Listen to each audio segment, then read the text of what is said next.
Muito obrigado, deputada. Primeiramente, gostaria de parabenizar a Câmara dos Deputados por promover esse tão importante e democrático ciclo de debates políticos públicos sobre a lei de combate às fake news.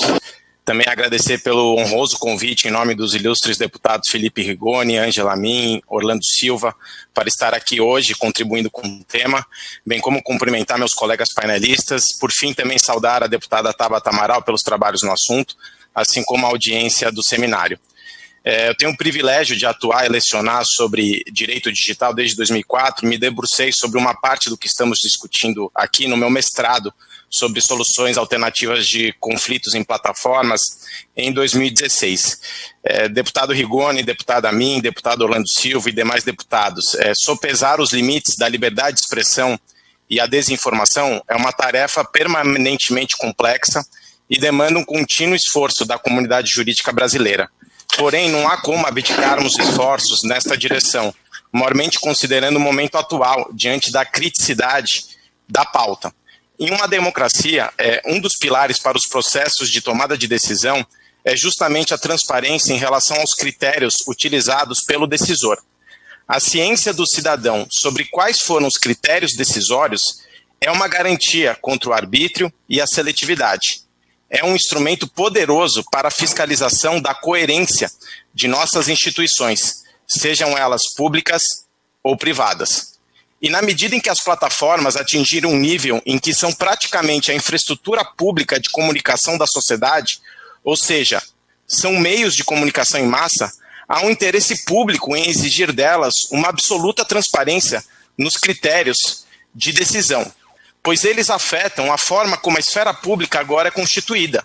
Há uma base privada na relação contratual com cada usuário, mas com esta dimensão pública, diante do impacto em toda a população, o que se denomina efeito de rede comunicacional.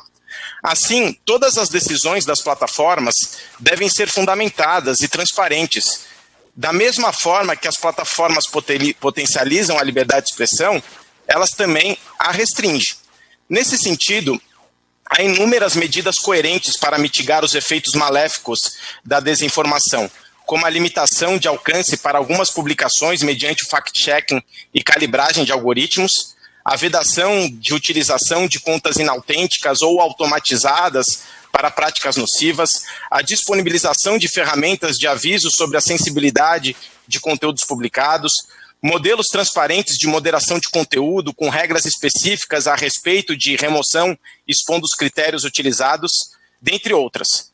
Assim, o aprimoramento dos critérios de identificação de desinformação por meio do comportamento de contas e não necessariamente de conteúdo é também uma forma de proteção à liberdade de expressão. Em uma sociedade preocupada com os efeitos maléficos da desinformação, definir esses critérios permite mitigar a possibilidade de arbitrariedade do decisor, seja ele uma plataforma ao remover ou não um conteúdo, ou um magistrado ao condenar ou não uma determinada conduta. O exame atento, cuidadoso e preciso do que pode ser caracterizado como desinformação e como combatê-la é, portanto, um esforço de proteção à liberdade de expressão, e não ao seu combate. A maturidade do debate está no reconhecimento da complexidade deste assunto. Citando o caso da Alemanha, conforme os estudos aprofundados do professor Ricardo Campos, da Universidade Goethe de Frankfurt, mostra como aquele país tem se aproximado cada vez mais de uma responsabilidade do meio. Entretanto, não se trata de responsabilidade do meio por não remover conteúdos livremente, mas a plataforma se torna responsável na medida em que não adota procedimentos para notificação, remoção do conteúdo e direito de defesa. Isso foi estabelecido no Network Enforcement Act, em 2017, que exige que determinadas plataformas mantenham procedimentos efetivos para processar reclamações contra conteúdo ilegal. Alguns pontos relevantes da referida lei. Ela não se aplica a todas as plataformas, como redes sociais com menos de 2 milhões de usuários na Alemanha. Há um rol taxativo do conteúdo considerado manifestamente ilegal, que deve ser removido em 24 horas após notificação. São ilícitos tipificados penalmente como crime de racismo. Outros conteúdos ilegais, mas não manifestamente legais, devem ser removidos em até 7 dias após a notificação. Pode haver dilação desses 7 dias no caso de dúvidas da plataforma sobre a ilegalidade do conteúdo, podendo, por exemplo, abrir o contraditório ou então submeter a dúvida a um órgão de autorregulação regulada. As plataformas devem preparar um relatório periódico sobre o tratamento dos pedidos, que serve para que a sociedade e as autoridades avaliem a precisão da interpretação das decisões administrativas tomadas. O órgão de autorregulação regulada deve ser chancelado pelo Ministério da Justiça alemão, que avaliará a sua independência e a experiência dos examinadores. Assim, é importante nos perguntarmos quem deve atuar na linha de frente contra a desinformação. É o judiciário ou as plataformas? A resposta, a meu ver, são as plataformas, por meio do Instituto da Autorregulação Regulada, também defendido pelo já mencionado professor Ricardo Campos, no qual as políticas internas adotadas pelas plataformas futuramente podem ser reconhecidas e constantemente avaliadas por uma autoridade formada com representatividade plural dos setores da sociedade. Ou seja, as plataformas deverão prever em seus contratos de prestação de serviço, termos de uso, de forma transparente, clara e precisa, os procedimentos para o combate à desinformação, sejam eles unilaterais, autocompositivos ou heterocompositivos, prevendo os prazos e mecanismos para negociação, mediação, conciliação e decisões privadas, preferencialmente mediante o contraditório e ampla defesa. Esses procedimentos eles devem ser publicados com o máximo de transparência, em conjunto com relatórios de atividades das medidas aplicadas para desestímulo e combate à desinformação, viabilizando assim o devido acompanhamento e escrutínio da sociedade, bem como pela futura autoridade a ser criada para reconhecer tais procedimentos como válidos e conferir permanente melhorias em conjunto com as plataformas e a sociedade. Impor deveres procedimentais aos intermediários tem sido o caminho adotado na regulação europeia de direito do autor e propriedade intelectual, presentes nas diretivas 28 de 2001, 48 de 2004 e 7.909 de 2019, por exemplo.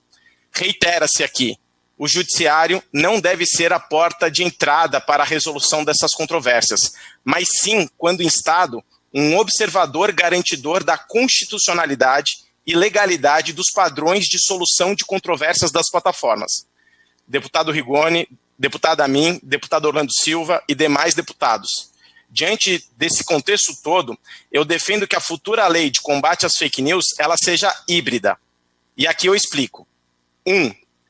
Reduzidas obrigações já no texto legal, tecnologicamente neutras, prevendo que as plataformas, de acordo com as suas especificidades e seu porte, criem mecanismos para evitar que vedem contas inautênticas ou bots para práticas nocivas, moderem conteúdo com contraditório e ampla defesa, publiquem relatório de transparência sobre a política adotada e medidas realizadas. 2.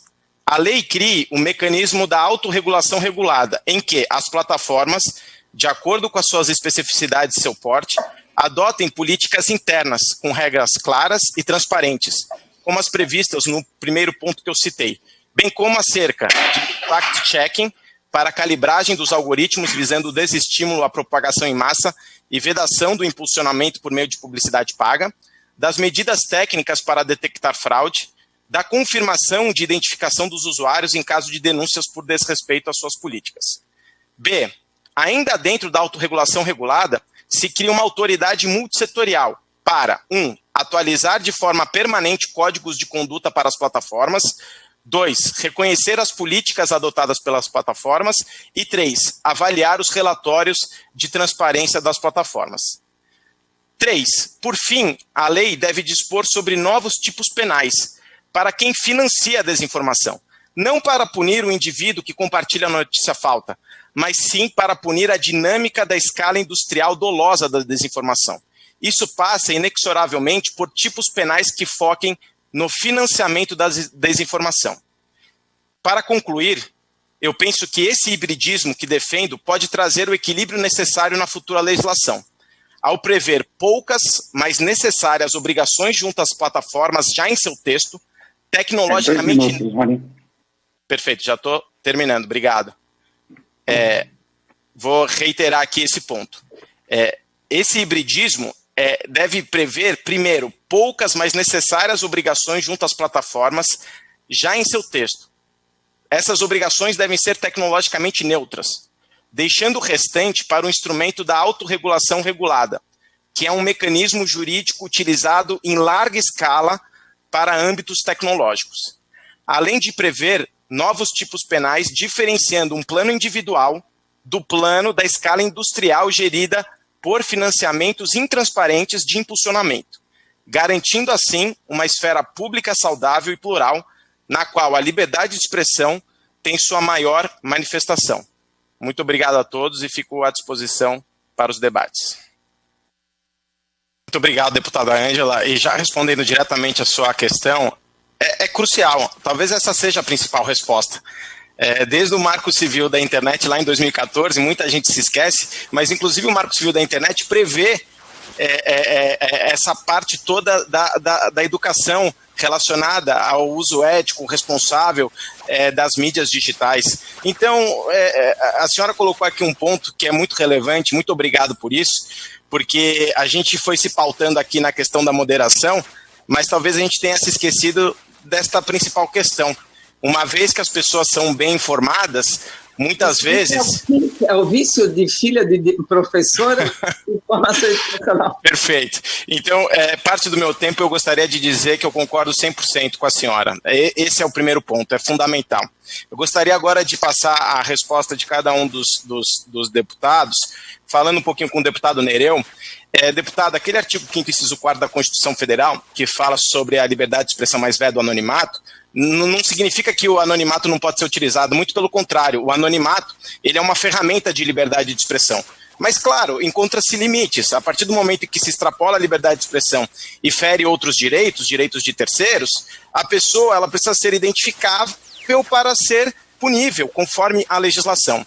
E esse é uma grande questão mesmo na internet. Acho que exigir identidade, cadastramento, dados de todos os usuários das plataformas vai na contramão de tudo que se dispõe sobre questões de proteção de dados, sobre liberdade de expressão. Mas eu gostaria de encontrar aí um meio termo. Por quê? Porque esses mecanismos internos da plataforma, a partir do momento em que alguém se sente prejudicado e acusa aquele conteúdo como sendo um conteúdo ilícito, sobre a perspectiva daquela pessoa, não os manifestamente ilegais, que como muito bem comentou os colegas, as plataformas já agem diligentemente, mas aqueles que estão numa zona cinzenta e alguém se sente prejudicado, claro que o judiciário não pode ser a primeira via, na minha opinião. Não pode, não tem como, em razão a esses danos devastadores que podem ser motivados. Mas a gente pode estar dentro da liberdade de expressão também. Então, a própria plataforma pode ter um mecanismo de contraditório, abrir, olha, você está aqui, estão falando que esse conteúdo ofende a honra de uma pessoa. O que você tem a dizer sobre isso? E se essa conta for uma conta inautêntica, se essa conta, de repente, não pertencer a uma pessoa, mas eventualmente a um robô que foi utilizado para isso, pode ter uma revelia.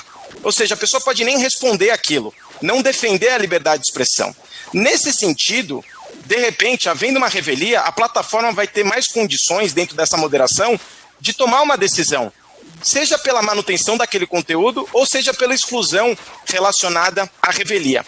E existe como proteger os dados daquela pessoa que eventualmente se utilizou da plataforma para garantir um anonimato dentro da liberdade de expressão. A própria plataforma pode ter mecanismo que não abra esses dados de quem está sendo acusado em relação ao conteúdo indevido para quem está acusando. A plataforma tem como proteger isso dentro de um mecanismo de contraditória e ampla defesa que se mantenha aí anônimo quem é que está discutindo. Porque se a plataforma abrisse de quem são esses dados, a gente poderia também ter o mesmo perigo de restrição à liberdade de expressão de alguém que está se protegendo ao anonimato para poder falar. Então, acho que esse é o primeiro ponto. Agora, respondendo à deputada Margarete, ao deputado Rigoni, sobre qual que é a melhor forma. Rony, você acha que isso que você falou agora tem que estar previsto na lei? Acho que não. Como eu disse, vários pontos de mecanismos que se aprofundam não tem que estar na lei, porque a lei tem que ser agnóstica tecnologicamente, como a Juliana também comentou. Isso não tem que estar na lei. Na lei tem que estar, na minha opinião, a obrigação das plataformas terem esses mecanismos. Quais mecanismos? Esses mecanismos vão mudar com o tempo, eles vão variar com o tempo. E por isso que eu defendo, nesse ponto, a autorregulação regulada. Por quê? Porque uma autoridade que seja plural, que seja multissetorial, ela pode estabelecer códigos de conduta de acordo com o dinamismo das tecnologias.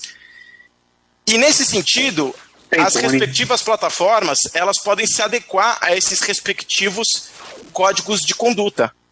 Então eu iria por esse caminho. Tá bom, obrigado. Obrigado. Espero não ultrapassá-la.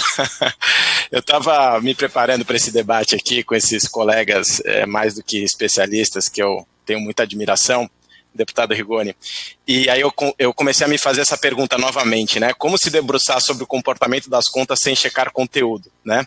Porque, claro, que o ideal é isso, né? Visando todas essas características da manutenção da liberdade de expressão, tomando um cuidado imenso sobre esse direito e garantia fundamental que está na nossa Constituição, acho que o caminho é esse. Mas é uma tarefa, concordo com a Thay, é uma tarefa extremamente difícil. E é por isso que eu acho, novamente, que a lei ela não deve se aprofundar nesta questão em si de definições muito contundentes, muito aprofundadas, porque a matéria aqui ela é dinâmica. Ela é dinâmica.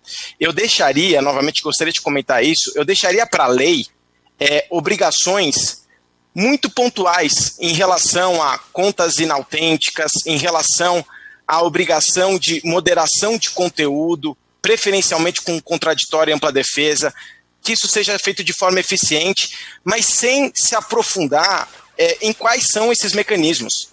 Porque, como o CAF comentou, cada plataforma também tem sua especificidade.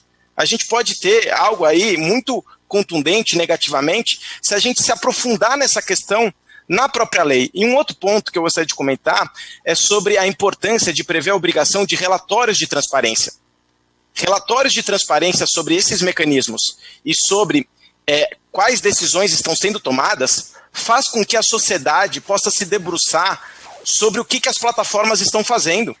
E aí, eventualmente, aparar estas e construir códigos de condutas mais eficazes, ouvindo de forma plural, de forma multissetorial, se a plataforma eventualmente agiu certo, se agiu errado, qual que é o modelo ideal. E isso vai se perpetuando de acordo com o dinamismo da tecnologia, o dinamismo inerente à tecnologia. Então, eu acho que é muito por aí que a legislação deve caminhar, prevendo essas obrigações, mas deixando para códigos de conduta que eles evoluem durante o tempo, o aprofundamento sobre quais seriam esses mecanismos. Obrigado, deputada. Primeiro, gostaria de agradecer imensamente e parabenizar novamente pelo debate, parabenizar a Câmara, deputado Rigoni, deputado Amin, deputado Orlando Silva. É formidável ver esse tipo de debate, como a gente viu no Marco Civil da Internet, como a gente viu na Lei de Proteção de Dados. Acho que o Legislativo brasileiro está de parabéns por meio da Câmara dos Deputados em prover esse tipo de debate. Eu saio daqui muito melhor do que eu entrei, com tanto pluralismo. E com certeza a sociedade brasileira também. Acho que esse é o primeiro ponto. Eu gostaria só de ressaltar que as plataformas, elas são ambientes que elas são ambientes povoados pelos seus respectivos usuários. E os usuários, para estarem dentro desses ambientes, eles aceitam os termos de uso existentes dentro das plataformas. Ou seja, dentro da legalidade, esses termos de uso, eles delimitam o que se pode, o que se não pode fazer lá dentro. Ou seja, as plataformas, elas têm que ter mecanismos eficientes em relação a esta nossa discussão aqui, né? E esses mecanismos, eles têm que ser expostos de forma transparente para a sociedade. Porque quem vai definir se esse mecanismo é eficiente ou não? Essa é a grande questão. Que eles precisam ser eficientes, eles precisam. Quem vai definir essa eficiência? Se um conteúdo está sendo removido rapidamente ou não, ou se deveria ser removido aquele tipo de conteúdo, né? É muito difícil que isso esteja na legislação. E, na minha opinião, não deve estar. Na legislação deve estar que deve haver mecanismos eficientes. Quem define se é eficiente ou não, na minha opinião, são os códigos de conduta. E quem faz esses códigos de conduta com o dinamismo necessário em relação à evolução da tecnologia? Essa possível autoridade. E quem é essa autoridade? Essa autoridade é um órgão que é plural, que é multissetorial. A gente tem que ouvir muito o que a Thay comentou sobre quem precisa estar nessa autoridade para a gente ter a pluralidade necessária para esse respectivo órgão. Então, acho que aqui a chave da questão é que a legislação ela seja minimalista em termos do que deve estar previsto em relação às obrigações da plataforma, mas ter uma autorregulação regulada por meio dessa autoridade e por meio de códigos de conduta, sem prejuízo da gente pensar na tipificação penal de condutas para ir atrás das condutas dolosas da indústria de desinformação, de crime organizado, e não, obviamente, para aquele indivíduo que eventualmente compartilha uma informação dentro de um subjetivismo enorme. Não para isso, não para isso. Muito obrigado novamente.